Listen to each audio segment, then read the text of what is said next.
ভারতের সর্বাধিক জনবহুল রাজ্য উত্তরপ্রদেশে প্রবল ঝড়, শিলাবৃষ্টি ও বজ্রপাতে অন্তত ১০৪ জন নিহত হয়েছেন। বৃহস্পতিবার ক্ষতিগ্রস্ত অঞ্চলের উদ্ধারকারী কর্মকর্তারা এ তথ্য নিশ্চিত করেন। এই ঘটনায় এরই মধ্যে রাজ্যের মুখ্যমন্ত্রী ২৪ ঘন্টার মধ্যে ত্রাণ বিতরণের নির্দেশ দিয়েছেন।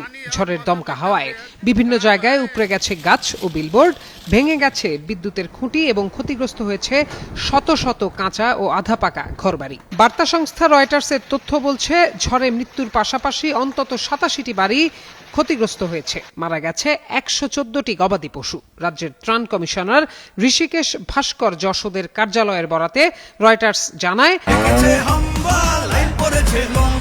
কি হয়েছে? মিনিস্টার ফ্রিজ কিনে হাম্বা জিতেছে। মিনিস্টার ফ্রিজ কিনুন, হাম্বা জিতুন। আরো আছে আকর্ষণীয় উপহার। রয়টার্স জানায়, উত্তরপ্রদেশের প্রায় ১২টি জেলায় অন্তত ১০৪ জনের মৃত্যু হয়েছে। তীর্থনগরী হিসেবে পরিচিত প্রয়াগরাজের আশপাশের এলাকাগুলোর ঝড়ে সবচেয়ে বেশি ক্ষতিগ্রস্ত হয়েছে।